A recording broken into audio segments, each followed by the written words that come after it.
Good afternoon everyone. Current affairs की series में 19 जुलाई पे हम पहुंच चुके हैं और यहाँ पर आज के जो 10 नए एरियाज़ हैं उसके करंट अफेयर्स से रिलेटेड एमसीक्यूज हम डिस्कस करेंगे। This is brief introduction about me. My name is Prince Luthra, all India rank 577 from UPSC CSE 2014 batch. आज के जो एरियाज हैं वो जल्दी से देख लेते हैं जिसके ऊपर क्वेश्चंस आज रहने वाले हैं। तो हमारा डिस्कशन सबसे पहले वर्ल्ड पॉपुलेशन प्रोस्पेक्ट्स को लेकर रहने वाला है। नेशनल एम्बलम को लेकर 2 क्वेश्चन रहेंगे। सार्फेजी एक्ट के बारे में यहाँ पर जानेंगे। पाम ऑयल, लेवेंडर स्केयर, प्रधानमंत्री फसल बीमा योजना and global gender gap index को लेकर एक एक क्वेश्चन हम यहाँ पर डिस्कस करेंगे। जल्दी से अपने टारगेट को सेट करें। कट ऑफ जो रखी गई है 6 है। For every correct answer 1 mark, for every incorrect 1 0, और फॉर एवरी मिस रीडिंग यहाँ पर -2 की जो पेनल्टी वो रहने वाली है। तो 10 में से आप कितना स्कोर करने वाले हैं ये कमेंट सेक्शन के अंदर आप मेंशन कर सकते हैं। चलिए पहले क्वेश्चन के ऊपर चलते हैं। फर्स्ट क्वेश्चन जो है वो वर्ल्ड पॉपुलेशन प्रोस्पेक्ट्स को लेकर है, पूछा गया।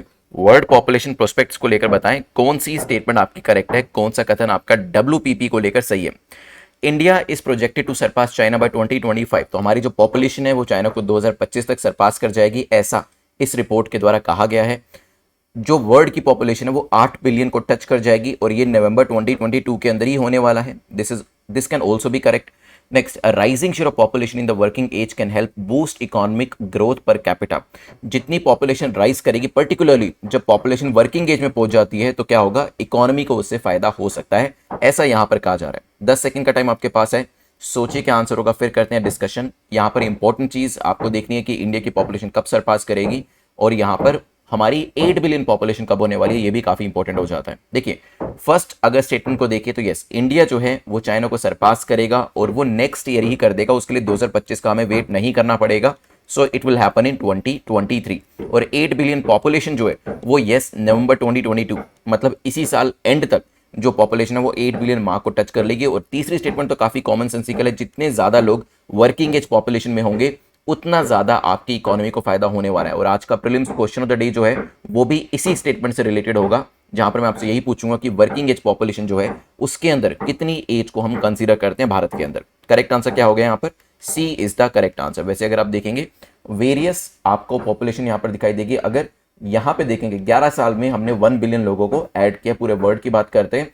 इससे पहले हमें अप्रोक्सीमेटली 13 साल का टाइम लग गया था, उससे पहले हमें 11 साल का टाइम लगा था, उससे पहले वंस अगेन 13 साल का टाइम लगा था। तो इस तरीके से आप देख सकते हैं कि कुछ ना कुछ डेसलरेशन आपको यहाँ पर देखने को जरूर मिलेगा। चलते हैं नेक्स्ट क्वेश्चन के ऊपर, which is talking about national emblem. पूछा गया नेशनल एम्बलम को लेकर बताएं कौन सी स्टेटमेंट आपकी करेक्ट है, कौन सा कथन आपका सही है। इसे पूरी तरीके से ब्रॉन्ज के अंदर बनाया गया है, प्योरली एंड प्योरली ब्रॉन्ज के अंदर इसे बनाया गया है। हो सकता है ये लॉस्ट वैक्स टेक्निक को यूज करके बनाया गया है और इसका जो आपका कह सकते हैं इंस्पिरेशन है वो Sarnath lion capital of Ashoka वहां से लिया गया है। आपके पास 10 सेकेंड्स हैं, सोचिए इसके बारे में, फिर करते हैं डिस्कशन इसको लेकर कि कौन सी स्टेटमेंट नेशनल एम्बलम को लेकर हमारी ठीक है। यहां पर बताइए क्या हो सकता है आंसर। देखिए लॉस्ट वैक्स टेक्निक के बारे में हमने एंशिएंट हिस्ट्री के अंदर पढ़ा था। क्या इसे हमने national emblem line capital of Ashoka से बोरो किया? दोनों स्टेटमेंट ठीक है। मैंने आपको जैसे बताया लॉस्ट वैक्स टेक्निक के बारे में देखेंगे एंशिएंट हिस्ट्री के अंदर, जो आपकी एंशिएंट हिस्ट्री की किताबें हैं वहां पर आपको एनसीईआरटी में से पढ़ने को मिलेगा, क्योंकि इंडस वैली सिविलाइजेशन के टाइम पर भी कुछ इस तरीके की चीजें बनाई गई थी। फॉर एग्जांपल डांसिंग गर्ल का आपने स्टैचू देखा होगा, उसे भी लॉस्ट वैक्स टेक्निक से बनाया गया। तो यहाँ पर दोनों स्टेटमेंट आपकी ठीक है। यस, इसे प्योरली ब्रोंज के अंदर बनाया गया। पहले इसका एक कंप्यूटर ग्राफिक बनाया गया, फिर वैक्स दैट इज मोम से इसे पूरा बनाया गया, और फिर लॉस्ट वैक्स प्रोसेस को यूज करते हुए मोम को निकालकर उसे मेटल से भरा गया। तो करेक्ट आंसर क्या हो जाएगा यहाँ पर, D will be the correct answer. तीनों स्टेटमेंट्स आपकी यहाँ पर करेक्ट हैं। ठीक है, चलिए नाउ चलते हैं यहां से आगे बढ़ते हुए नेक्स्ट टॉपिक के ऊपर। Consider the following animals which of the following is not available in national emblem. इनमें से कौन सा एनिमल ऐसा है जो कि नेशनल एम्बलम में अवेलेबल नहीं है? Elephant, horse, bull, cow. 10 seconds आपके पास है, सोचिए। मिलता जुलता क्वेश्चन पहले भी हमने किया था, काफी सारे लोगों ने इनकरेक्ट आंसर किया, तभी यहां पर दोबारा से इसको लेकर क्वेश्चन बनाया गया। लायन कैपिटल के अंदर, तो लायन कैपिटल में आपको 4 लायंस जो हैं वो चारों तरफ दिखते हैं, front, back, left and right के अंदर। और इसके अंदर अगर हम नीचे एबकस वाला एरिया देखेंगे तो वहां पर आपको कुछ और एनिमल्स भी दिखाई देंगे। यहाँ पर देखिए हॉर्स आपको दिखाई दे रहा है, बुल आपको दिखाई दे रहा है, एलिफेंट आपको दिखाई दे रहा है, ठीक है, लेकिन काउ आपको यहाँ पर दिखाई नहीं देगी। तो डी यहाँ पर आपका क्या हो जाएगा, D will be the correct answer here. ठीक है, ये चीज ध्यान रखिएगा। और एक अच्छी चीज और जो आपको समझनी है वो ये है कि इसमें जो एनिमल्स हैं उनके बीच में आपको जो धर्म चक्र जो हमारे इंडियन फ्लैग में भी आपको देखने को मिलता है, वो भी यहाँ पर आपको देखने को मिलने वाला है। ठीक है, let's move to next question which is question number 4, जो कि सार्फेजी एक्ट को लेकर पूछ रहा है। बताएं सार्फेजी एक्ट को लेकर कौन सी स्टेटमेंट आपकी करेक्ट है, कौन सा कथन आपका सही है। Banks can recover their loan under SARFAESI, SARFAESI के अंतर्गत बैंक्स जो है वो अपने लोन को रिकवर कर सकते हैं क्या, हो सकता है। Then court intervention is required, court की जो इंटरवेंशन है, कोर्ट का जो हस्तक्षेप है वो इसके लिए जरूरत होती है पैसे को रिकवर करना है अगर, तो ये भी हो सकता है। Law is applicable through out the country, तो पूरी कंट्री के अंदर इस लॉ को एप्लीकेबल किया गया और ये मूवेबल इमूवेबल दोनों तरीके की प्रॉपर्टी के लिए इसे यूज किया जा सकता है। सोचिए, चलिए 10 सेकेंड्स में आपके शुरू कर देता हूं, सोचिए क्या आंसर हो सकता है। सार्फेजी एक्ट, इसकी फुल फॉर्म भी अगर आप चाहें तो बता सकते हैं, वैसे ऑलरेडी हमने डिस्कस करी हुई है। सार्फेजी एक्ट जो है 2002 के अंदर लेकर आया गया था और मेन काम यही था इसका कि जो फाइनेंशियल इंस्टीट्यूशन हमारे देश के अंदर है उनको लोन डिफॉल्टर से बचाना है, क्योंकि काफी सारे लोन डिफॉल्टर्स होते हैं जिसकी वजह से हमारे फाइनेंशियल इंस्टीट्यूशन जो होते हैं उनकी जो माली हालत है वो खराब हो जाती है। तो बैंक्स क्या इस एक्ट के तहत अपने लोन को रिकवर कर सकते हैं, इसी वजह से तो इस सार्फेजी एक्ट को लेकर आया गया था, ताकि ऐसे लोन डिफॉल्टर से, बैड डेट से जो बैंक से वो अपने लोन को रिकवर कर पाए। और यस, ये पूरे देश के अंदर एप्लीकेबल होता है, चाहे मूवेबल हो चाहे इमूवेबल हो, दोनों ही तरीकों की एसेट के लिए ये रिक्वायर्ड होता है। पहले इसके अंदर कोर्ट का इंटरवेंशन काफी ज्यादा होता था, इसकी वजह से लोन रिकवरी करने में परेशानी होती थी, लेकिन अभी कहा गया है कि इसके अंदर आपका कोर्ट्स का इंटरवेंशन जो है वो नहीं रहेगा, ताकि बैंक्स आसानी से अपने दिए गए पैसे को रिकवर करा सके। तो करेक्ट आंसर क्या हो जाएगा, B will be the correct answer. ठीक है, नाउ दिसंबर 2002 को ये जो एक्ट था इसे एनेक्ट किया गया, जिसके बाद बैंक्स और दूसरे फाइनेंशियल इंस्टीट्यूशन जो थे उनके पास पावर आ गई कि अब उनको अपने लोन को रिकवर कराने के लिए, बैड डेट्स को रिकवर कराने के लिए एक लेंथी प्रोसेस से होने जाने की जरूरत नहीं है, वो आसानी से अपने पैसे को रिकवर करा सकते हैं। नेक्स्ट क्वेश्चन सार्फेजी एक्ट को लेकर ये पूछा कि सार्फेजी एक्ट को लेकर बताएं कौन सी स्टेटमेंट आपकी करेक्ट है। It does not apply to unsecured creditors, unsecured creditors के ऊपर ये एप्लीकेबल नहीं होता है। बैंक्स का कोई इन्फ्लुएंस नहीं होता है over what happens to the asset after it is placed up for the auction. तो इसमें एक बार एसेट जब ऑक्शन में चली जाती है उसके बाद बैंक्स का इसमें रोल ना के बराबर होता है। बैंक्स चाहें तो यहां पर अगर कोई भी बिडर नहीं आया एसेट को लेने के लिए तो यहां पर खुद भी एसेट को एक्वायर कर सकते हैं। 10 सेकंड्स। देखिए सार्फेजी के अंदर क्या होता है, मान लीजिए किसी व्यक्ति ने आपसे लोन लिया या फिर ये बैंक है, बैंक से लोन लिया, तो बैंक इसकी कुछ एसेट जो है वो रख लेता है। तो इसको लोन दिया गया, इसके बदले इसकी कोई एसेट जो थी उसे मॉर्गेज के तौर पर रख दिया गया। ठीक है, तो यहां पर बैंक्स जो है अगर ये व्यक्ति टाइम से पैसे नहीं पे करता है तो इसकी दी गई एसेट जो है उसकी नीलामी करी जा सकती है, और ये नीलामी के लिए अभी तो कोर्ट का इंटरवेंशन भी कम हो गया। तो क्या यहां पर बैंक्स का रोल मिनिमम होता है when it comes to auction? तो आंसर इज यस। एक बार जब एसेट नीलामी में चली जाती है, जो व्यक्ति ज्यादा से ज्यादा बिड करेगा वो इसको ले जाएगा, बैंक का रोल मिनिमम होगा यहां पर। तो ये स्टेटमेंट करेक्ट है। अगर कोई भी बिडर नहीं आता है, कोई भी व्यक्ति उस एसेट को लेने नहीं आया, खरीदने नहीं आया, तो क्या होगा, उस केस के अंदर बैंक चाहे तो उस एसेट को खुद भी रख सकता है, अगर उसको लगता है कि इस एसेट का इस्तेमाल बैंक्स अपने किसी काम के लिए करेगा। ये अनसिक्योर्ड क्रेडिटर्स के लिए एप्लीकेबल नहीं होता है। तो ये सार्फेजी एक्ट की ये कमी है कि ये अनसिक्योर्ड क्रेडिटर्स जो है उनकी सहायता नहीं कर पाता है। तो करेक्ट आंसर क्या हो जाएगा यहाँ पर, D will be the correct answer. देखिए एक एग्जाम्पल के तौर पर अगर मैं आपको यहाँ पे बताऊं, तो मान लीजिए किसी व्यक्ति ने कोई अपनी बिल्डिंग जो थी उसे मॉर्गेज के तौर पर रखा था, और मान लीजिए एसबीआई बैंक वहां पर है, एसबीआई बैंक का लोन जो था वो डिफॉल्ट किया गया। तो एसबीआई को लगता है कि ये जो बिल्डिंग है इसके यहां पर मैं अपनी एक ब्रांच खोल सकता हूं। ठीक है, तो यहां पर उसमें उस जगह पे एक ब्रांच खोल दी जाएगी, तो खुद भी एसबीआई चाहे तो उस एसेट का यूटिलाइजेशन कर सकता है किसी दूसरे को बेचने की बजाय। ठीक है, लेकिन अगर कोई भी ऐसी जगह पर कोई फैक्ट्री है जो कि काफी फार फ्लंग एरिया में है, जहां पर एसबीआई को लगता है कि यहां पर तो कोई होगा ही नहीं अकाउंट खुलवाने के लिए, तो उस सिचुएशन में उस एसेट को डिस्पोज करना काफी मुश्किल हो जाता है। ठीक है, करेक्ट आंसर डी हो जाएगा। चलते हैं नेक्स्ट क्वेश्चन के ऊपर, विच इज क्वेश्चन नंबर 6। यहां पर आप नेट 50 कूपन कोड जो है इसको यूज कर सकते हैं वेरियस सीरीज के लिए। आपके पास 200 डेज 2023 की सीरीज जो है वो एप्लीकेबल है। exam.netmonk.com पर जाकर ये जो सीरीज है इसको चेकआउट कर लीजिएगा। चलते हैं नेक्स्ट क्वेश्चन के ऊपर। आपके सामने दो स्टेटमेंट दिए, आपसे पूछे कि बताइए कौन सी स्टेटमेंट आपकी करेक्ट है, कौन सा कथन आपका सही है। There is more fall in price of the palm oil than for soybean. Soybean के कंपैरिजन में जो पाम ऑयल है उसके प्राइस के अंदर ज्यादा गिरावट देखने को मिल रही है। हो सकता है पाम ऑयल को एक हार्ड ऑयल या सेमी सॉलिड ऑयल के तौर पर भी देखा जाता है। 10 सेकंड्स सोचिए, फिर करते हैं डिस्कशन। देखिए पीछे हमने मार्च के महीने में देखा कि जो पाम ऑयल के प्राइसेस थे वो हाईएस्ट हो चुके थे। ठीक है, हाईएस्ट हो चुके थे यहां पर, तभी हमारे देश ने इंडोनेशिया, मलेशिया जो कि सबसे ज्यादा एक्सपोर्ट करते हैं पाम ऑयल को, उनसे रिक्वेस्ट करी कि इन प्राइसेस को कम करें, क्योंकि हमारे यहां पर जो इंपोर्ट करने का खर्च है वो इस वजह से बढ़ता जा रहा है। ठीक है, मार्च में हाईएस्ट पॉइंट टच करने के बाद अभी जुलाई के अंदर जो प्राइसेस हैं वो आपको गिरते हुए दिखाई देंगे। इवन सोयाबीन या जो दूसरे ऑयल्स हैं उसके कंपैरिजन में भी प्राइस इसका कम हो गया। तो पहली स्टेटमेंट आपकी ठीक हो जाती है।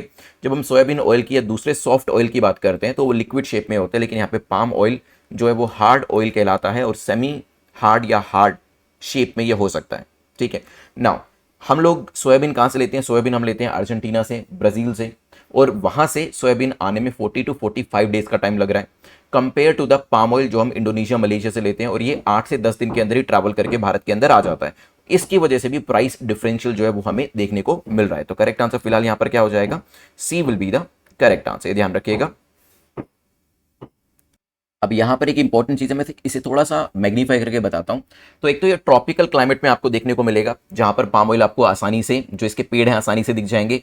एक पेड़ जो है हर साल अप्रोक्सीमेटली 40 kg ऑफ ऑयल जो है वो यहाँ पर प्रोवाइड करता है, और एक जो ट्री होता है ये 25 साल तक की इसकी लाइफ होती है। तो 25 साल तक हर साल 40-40 kg के आसपास का जो ऑयल होता है वो ये प्रोवाइड कर सकता है। ठीक है, हार्वेस्ट करा जा सकता है आफ्टर एवरी 10 डेज तक। ठीक है, और जो ये फ्रूट निकाला जा रहा है जो आप देख सकते हैं यहाँ पर, ये ईच फ्रूट के अंदर 30 to 35% ऑयल जो है वो इसके अंदर आपको निकलता हुआ दिखाई देगा। ठीक है, चलिए नाउ कौन कौन सी कंट्री ज़्यादा इसे एक्सपोर्ट करती हैं? तो इंडोनेशिया, मलेशिया, इन दोनों कंट्रीज का नाम काफ़ी ज़्यादा आता है क्योंकि यहाँ पर जो क्लाइमेटिक कंडीशंस हैं वो भी इसके लिए काफ़ी ज़्यादा फेवरेबल है। नेक्स्ट क्वेश्चन जो है वो पाम ऑयल को लेकर डिस्कस करेंगे। बताएं पाम ऑयल को लेकर कौन सी स्टेटमेंट आपकी करेक्ट है, कौन सा कथन आपका सही है? ये कुकिंग और फ्राइंग के लिए डायरेक्टली यूज़ किया जा सकता है क्या? It is used as a key ingredient bread बनाने में, बिस्किट, कुकीज़, केक्स, नूडल्स, क्या वहाँ पर भी इसका कोई रोल होता है? 10 सेकेंड्स सोचिए, फिर करते हैं डिस्कशन इसको लेकर। क्या पाम ऑयल का इस्तेमाल काफ़ी सारी दूसरी चीज़ों में किया जा सकता है, जैसे कि यहाँ पर दिया है, and palm oil can be directly used in home kitchens for cooking और नॉट? देखिए, नेक्स्ट टाइम जब भी आप कोई बिस्किट, ब्रेड, कुकीज या केक्स खरीदते हैं, कोई नूडल्स खरीदते हैं, तो उसके पीछे देखिएगा, वहां पर आपको दिखाई देगा कि उसके अंदर भी पाम ऑयल का इस्तेमाल किया गया। तो yes, it is one of the key ingredient when it comes to package foods. Package food के अंदर इसका इस्तेमाल काफ़ी ज़्यादा होता है, इसी वजह से काफ़ी सारी कंट्रीज़ के अंदर इसकी रिक्वायरमेंट ज़्यादा है। 80 to 85% कहाँ से आता है? इंडोनेशिया, मलेशिया से। इसी वजह से पीछे इंडोनेशिया, मलेशिया को लेकर काफ़ी ज़्यादा चीज़ें हमने डिस्कस करी थी। हेल्दी नहीं होता है ज़्यादा, ये हेल्थ के लिए ज़्यादा अच्छा नहीं माना जाता है, लेकिन क्योंकि सस्ता होता है और काफ़ी ज़्यादा इसकी एप्लीकेशन होती है, that's why people use it. Now directly use नहीं किया जा सकता, इट इज़ डायरेक्टली यूज नहीं, इसके अंदर भी प्रोसेसिंग लगती है, तब इसको यूज़ किया जा सकता है। करेक्ट आंसर क्या हो जाएगा? B will be the correct answer here. और इसके अलावा सिर्फ खाने पीने की चीज़ों में नहीं, जैसे पिज्ज़ा, डोनट्स, चॉकलेट्स हो गए, जो आपके मेकअप वाला एरिया होता है, जैसे कि लिपस्टिक हो गई, या फिर जो यूजुअली हम प्रोडक्ट्स को यूज़ करते हैं जैसे कि डिओड्रेंट हो गया, शैम्पू हो गया, टूथपेस्ट हो गया, वहाँ पर भी इसकी एप्लीकेशन काफ़ी ज़्यादा है, पाम ऑयल का इस्तेमाल वहाँ पर भी किया जाता है। चलिए, करेक्ट आंसर क्या हो जाएगा? B will be the correct answer. Next, lavender scare is associated with, lavender scare किससे एसोसिएट करता है? विमेन से, LGBTQ, चिल्ड्रन, या फिर एग्रीकल्चर से? 10 सेकेंड्स आपके पास हैं, सोचिए। लेवेंडर स्केयर क्या हो सकता है? एक टर्म यूज करी गई थी न्यूज़पेपर के अंदर, काफी पुरानी टर्म है। It was basically related to marginalisation of LGBTQ employees working in the US government. देखिए 1950s और 60s में जो LGBTQ कम्युनिटी के लोग जो थे, जो काम कर रहे थे, ये एम्प्लॉइज जो काम कर रहे थे US गवर्नमेंट में, उनके अगेंस्ट में डिस्क्रिमिनेशन हो रहा था, और इस तरीके से भी बात करी जाती है कि उनका विच हंट किया जा रहा था। ठीक है, तो बेसिकली उनको फायर किया जा रहा था उनकी जॉब से। इस पूरे के पूरे फिनोमिना को लेवेंडर स्केयर कहा गया था। तो करेक्ट आंसर क्या हो जाएगा? B will be the correct answer. कई बार इस तरीके की टर्म्स पूछ ली जाती हैं एग्जाम के अंदर, प्रीलिम्स के अंदर, मेंस के अंदर आने के चांसेस ना के बराबर है, but still you should know this. 9 question को डिस्कस करते हैं प्रधानमंत्री फसल बीमा योजना को लेकर। बताएं कौन सी स्टेटमेंट आपकी करेक्ट है? ये एक वॉलेंटरी स्कीम है, हो सकती है। इसका एम क्या है? It aims to provide insurance coverage. क्या इसका एम इंश्योरेंस कवरेज प्रोवाइड करना है जब क्रॉप फेल हो जाती है? मे बी इसमें फूड क्रॉप शामिल होती है, लेकिन ऑयल सीड अभी तो शामिल नहीं है, हो सकता है आने वाले टाइम में वो भी शामिल हो जाए। 10 seconds, what could be the correct answer? प्रधानमंत्री फसल बीमा योजना। फसल बीमा नाम से ही पता चल रहा है आपको, वैसे इसकी फुल फॉर्म मुझे बतानी नहीं चाहिए थी, आपके लिए क्वेश्चन थोड़ा सा डिफिकल्ट रहता है। अभी रिसेंटली आंध्र प्रदेश स्टेट जो है उसने PMFBI को ज्वाइन करने के लिए अपनी जो एक इच्छा है वो यहाँ पे जाहिर करिए। Is it a voluntary scheme? Yes, states के लिए वॉलंटरी है, इवन लोगों के लिए भी वॉलंटरी है कि वो ज्वाइन करना चाहते हैं नहीं करना चाहते, और इसमें फेलियर ऑफ क्रॉप के इंश्योरेंस को लेकर काम किया जाता है। तो दोनों स्टेटमेंट आपकी ठीक हो जाती है। तीसरी स्टेटमेंट आपकी ठीक नहीं है क्योंकि इसके अंदर फूड, ऑयल सीड क्रॉप्स ये सभी इसमें शामिल है, ठीक है। एनुअल कमर्शियल हॉर्टिकल्चर क्रॉप्स ये सभी चीजें इसके अंदर शामिल है, ध्यान रखिएगा। और मैंने आपको याद करने का तरीका भी बताया था कि इसके अंदर प्रीमियम का अमाउंट कितना होता है, 1.5%, 2% एंड 5%, राइट। जैसे कि अगर हम बात करें जितनी भी आपकी रबी क्रॉप्स हैं, जितनी भी आपकी खरीफ की क्रॉप्स हैं और जितनी भी आपकी हॉर्टिकल्चर क्रॉप्स हैं, देखिए जितना बड़ा नाम उतना बड़ा प्रीमियम। रबी छोटा सा एक वर्ड है तो 1.5%, खरीफ थोड़ा सा बड़ा वर्ड है तो 2%, हॉर्टिकल्चर काफी बड़ा वर्ड है तो 5%। इस तरीके से याद कर लीजिएगा। एनरोलमेंट जो है 100% वॉलेंटरी है, फार्मर्स के लिए स्कीम को लेकर आया गया था और 2020 में इसको लेकर आया गया था। करेक्ट आंसर क्या हो जाएगा, B will be the correct answer. ये कुछ इंपॉर्टेंट जो प्रधानमंत्री फसल बीमा योजना को लेकर फैक्ट्स है वो यहां पर दिए। लास्ट क्वेश्चन को डिस्कस करते हैं। Global gender gap index recently release किया गया, ये किसके द्वारा रिलीज किया गया, 10 सेकंड्स आपके पास है। जो रैंकिंग है भारत की कुछ खास नहीं आई है, यहां पर अगर आप देखेंगे 135 आउट ऑफ 146 कंट्रीज हमारी रैंकिंग है, ठीक है। It's better compare to the last year. अगर हम बात करें 140 थी, लेकिन लास्ट ईयर कंट्रीज भी ज्यादा थी वैसे वहां पर, ठीक है। तो उस तरीके से तो इंप्रूवमेंट हमें देखने को मिला है, अदरवाइज ज्यादा इंप्रूवमेंट नहीं है, ये भी ध्यान रखिएगा। लेकिन तभी नीति आयोग ने भी बीच में बात करी थी कि हमें जेंडर सेंट्रिक बजटिंग करनी चाहिए। ये रिपोर्ट वैसे कौन लेकर आया, वर्ल्ड इकोनॉमिक फोरम इसको लेकर आया। तो करेक्ट आंसर क्या हो जाएगा, B will be the correct answer, ठीक है। जेंडर स्कोर इंडिया का रैंक कितना है, 135, वर्ल्ड इकोनॉमिक फोरम की एक आपकी रिपोर्ट है। इकोनॉमिक पार्टिसिपेशन अपॉर्चुनिटी के अंदर रैंक दिया है, ओवरऑल रैंक यहां पर दिया हुआ है।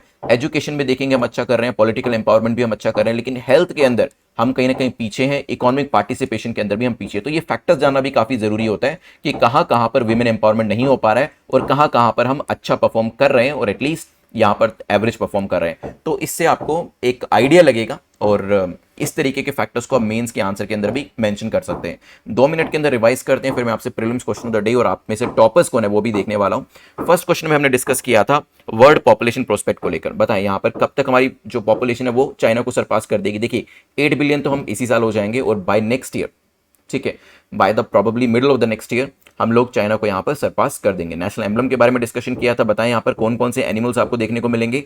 पूरा ब्रोंज का बना हुआ है, लॉस्ट वैक्स टेक्निक का बना हुआ है। 4 आपको अशोका के स्टंप के जो लायंस है वो दिखाई देंगे और एलिफेंट, हॉर्स, बुल आपको यहां पर देखने को मिलेंगे, ठीक है। नेक्स्ट यहां से आगे बढ़ते हुए हमने एक क्वेश्चन सार्फेजी को लेकर डिस्कशन किया था। सार्फेजी का मेन काम क्या है, जहां पर भी लोन डिफॉल्टर है उससे पैसे को रिकवर कराना, ठीक है। कोर्ट का इंटरवेंशन होगा या नहीं होगा, मिनिमम कोर्ट का इंटरवेंशन ना के बराबर यहां पर रहने वाला है, ये भी ध्यान रखिएगा, ठीक है। तो लोन डिफॉल्टर से पैसे लेने के लिए सार्फेजी को लेकर आया गया था, लेकिन हाँ इसमें जो अनसिक्योर्ड क्रेडिटर्स होते हैं उनको ज्यादा फायदा नहीं है। मूवेबल इमूवेबल एसेट दोनों को ये इंक्लूड करता है और अगर बैंक्स को लगता है कि एसेट उसके खुद के काम आ सकते हैं तो वो खुद भी उस एसेट को यूज कर सकता है। क्वेश्चन नंबर 6 पे चले थे हम, फिर यहां से आगे बढ़ते हुए क्वेश्चन नंबर 6 के अंदर हमने देखा था कि पाम ऑयल के प्राइसेस बढ़ रहे हैं कम हो रहे हैं। देखिए 3 महीने पहले बढ़ रहे थे, लेकिन अभी आप कह सकते हैं लोएस्ट लेवल के ऊपर है। इवन सोयाबीन से भी कम आपको देखने को मिलेंगे। हार्ड ऑयल माना जाता है, ये भी ध्यान रखिएगा। हेल्थ के लिए अच्छा है या बुरा है, हेल्थ के लिए ज़्यादा अच्छा नहीं है। और अगर आप इसके पेड़ की बात करेंगे तो 40 केजी के आसपास ऑयल आपको पर ईयर मिल जाता है और 25 साल इस पेड़ की एज रहती है। इंडोनेशिया, मलेशिया 85% तक का पूरा एक्सपोर्ट करते हैं, ये भी ध्यान रखिएगा। किचन में डायरेक्टली यूज नहीं किया जा सकता, प्रोसेसिंग के बाद किया जा सकता है। ब्रेड, बिस्किट, कुकीज, केक्स और जितने भी आपके प्रोसेस फूड्स होते हैं अलोंग विद शैम्पूज के अंदर आपको दिख जाएगा, टूथपेस्ट के अंदर ये पाम ऑयल जो है इसका इस्तेमाल होता हुआ आपको दिखाई देगा।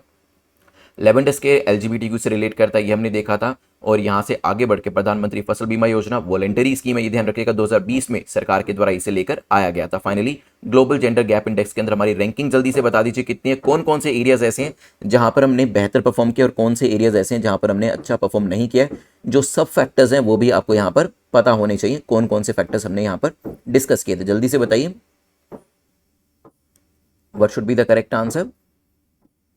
यस, यहाँ पे देखिएगा एक बार, इकोनॉमिक पार्टिसिपेशन में हम कुछ खास परफॉर्म नहीं कर पा रहे हैं, लेस देन हमारी रैंकिंग है। हेल्थ एंड सर्वाइवल में भी हम अच्छा परफॉर्म नहीं कर रहे हैं, लेकिन एजुकेशन अटेनमेंट में हम ठीक ठाक परफॉर्म कर रहे हैं और पॉलिटिकल एम्पावरमेंट में हमने काफी अच्छा परफॉर्म किया, ये ध्यान रखिएगा।